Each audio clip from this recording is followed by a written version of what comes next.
The Virginia State Legislature passed a bill on February 11, 2020, that allowed communities to remove harmful Confederate statues. An NPR report published that day discusses the power of communication that political statues possess. Specifically, the message that having a statue to honor a racist general might send to African Americans. This idea that political statues have a significant influence over our society is exactly what the Refugee and Immigrant Center for Education and Legal Services, or RACES, suggests with No Kids in Cages. The June 12, 2019 Washington Post reports the appearances of statues that appeared throughout New York City.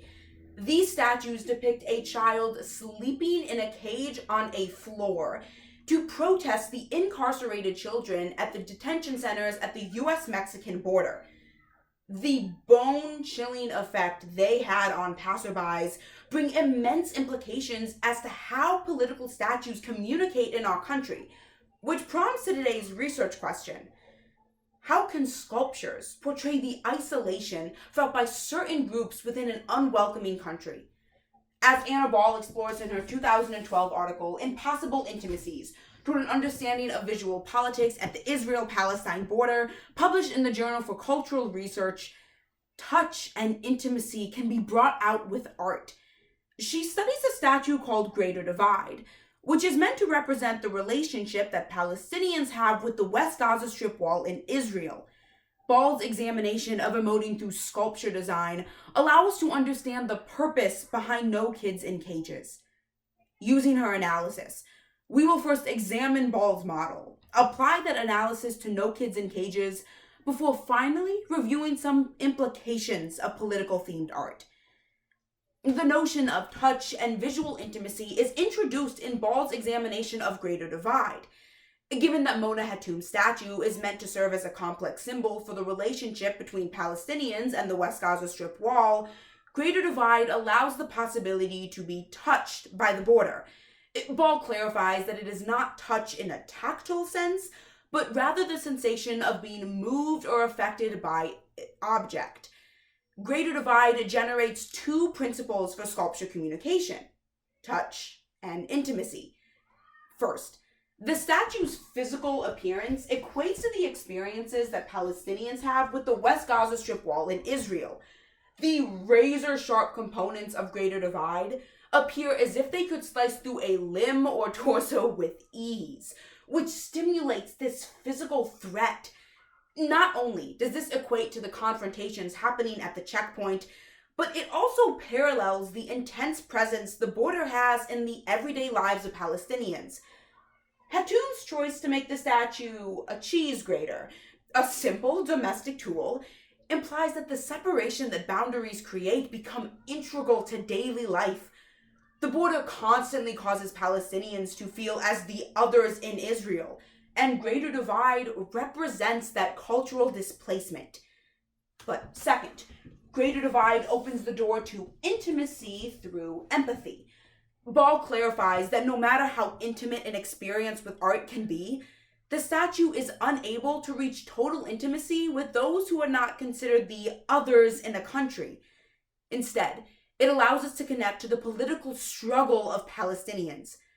At checkpoints along the wall, Palestinians are forced to pass through turnstiles, which get stopped frequently, while soldiers simply observe them become pressed up against the sharp metal.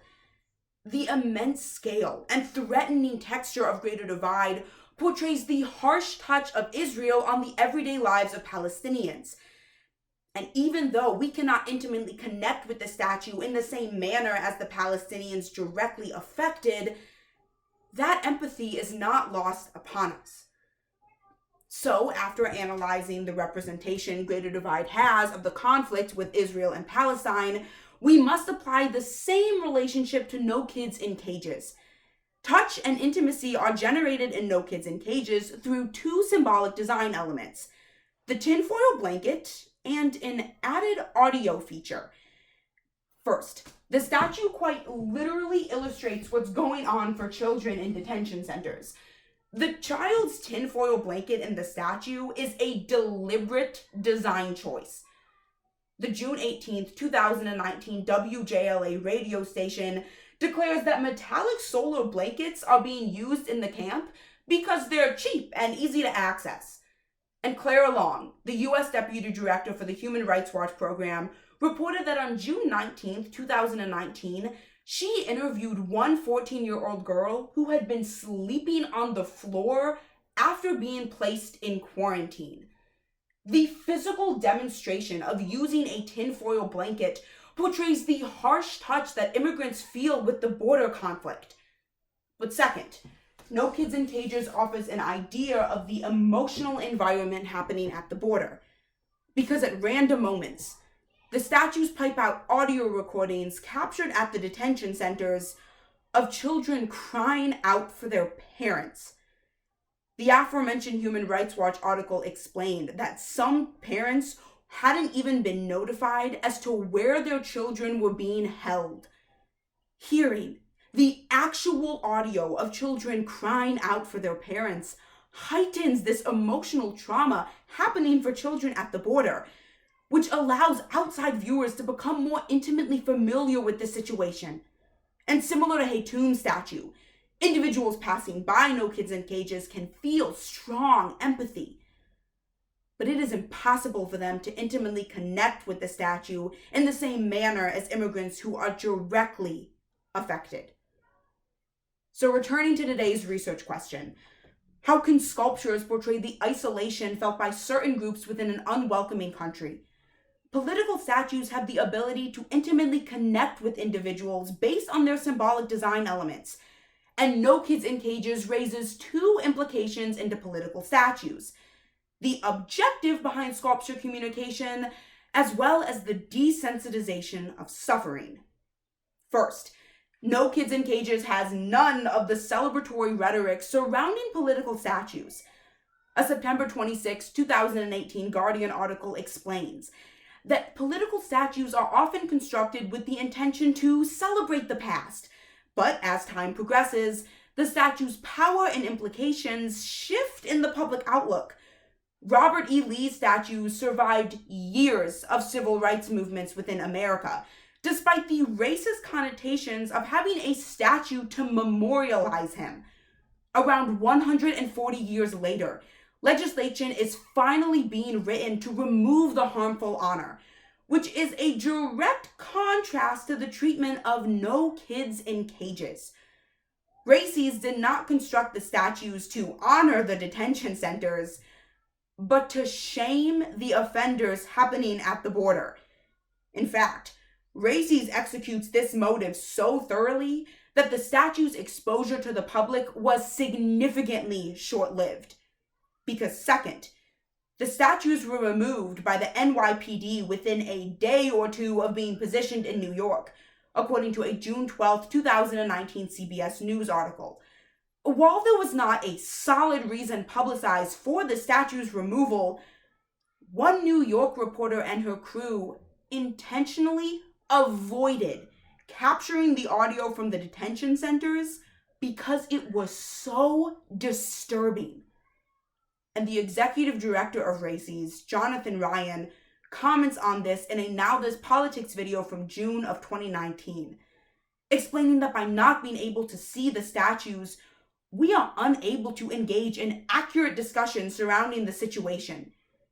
Even though we can find reasons to justify keeping up a statue that honors oppression, we are unable to keep up a statue that directly acknowledges that oppression.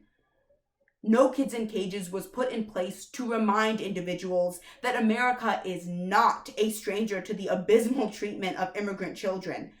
And without No Kids in Cages portraying the harsh reality of the situation, our nation will continue to remain oblivious and disconnected. The powerful rhetoric of No Kids in Cages effectively communicates what's actually going on at the southern border. Today, we've examined Ball's model of Greater Divide, applied that relationship to No Kids in Cages, before finally reviewing the implications of political art. Art is often utilized to connect individuals to others' experiences, And political art has significant power over how we communicate in the country. The powerful rhetoric of No Kids in Cages not only demonstrates the horrors of these detention centers, but they demonstrate the truth.